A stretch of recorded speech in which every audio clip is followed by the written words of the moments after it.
আপনারা দেখছেন SR24x7 news.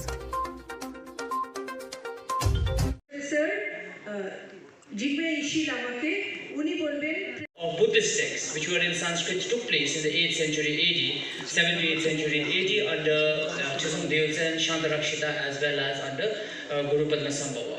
In this, what also becomes important is later, during the British time, how Rahul Sankrityayan, the great Mahapandit Rahul Sankrityayan, was able to bring many of these texts into India.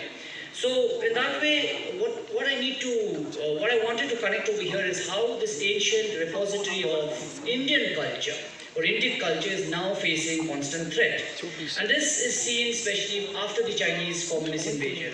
First threat took place, or the first damage took place right after 1959, when there was the suppressing of the revolt that was led by Tibetans. Under that, large number of monasteries were destroyed, and therefore one of the important embodiments of Indic culture got destroyed.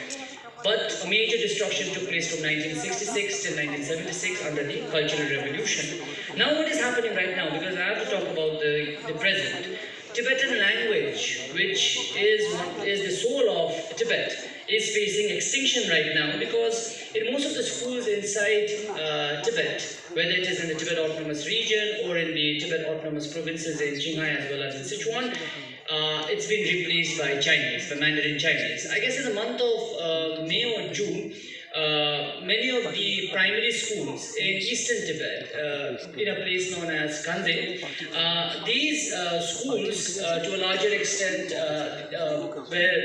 where what do you call it, the smaller students and all, they are studying, the primary children, their medium of instruction has been completely changed into Chinese, into Mandarin.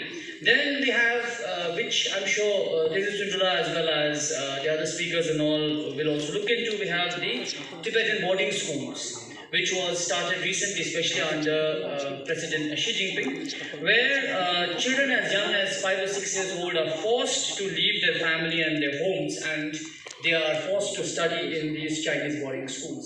And over here, this is actually the death knell being rung for Tibetan culture, Tibetan identity.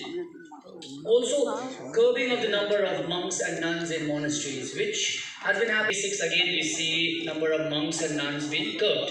This particular policy, where monks and nuns, their practices been affected, their membership into the monasteries been stopped, has again restarted under Xi Jinping.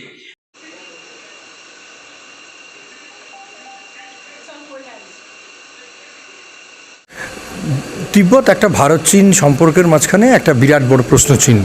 তার কারণ আমরা জানি যে তিব্বত নিয়ে, বিশেষ করে তিব্বতে নানান রকম কনস্ট্রাকশন করার ফলে তিব্বত যতদিন ছিল তার এক্সিস্টেন্স অ্যাজ অ্যান ইন্ডিপেন্ডেন্ট দেশ, তখন ভারত আর চীনের মধ্যে কোনো বাউন্ডারি ছিল না, আমাদের সমস্যা ছিল না।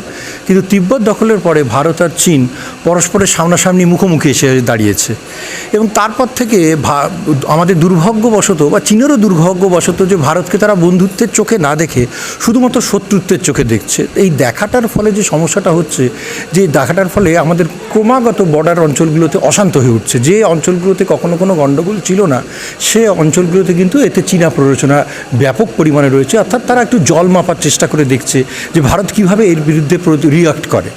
আপনারা জানেন যে কিছুদিন আগেও আমাদের গালওয়ান উপত্যকাতে ভারত চীনের একটা রক্তক্ষয় যুদ্ধ হয়েছে, এবং সেই যুদ্ধে চীন মাত খেয়ে পিছিয়ে যেতে বাধ্য হয়েছে।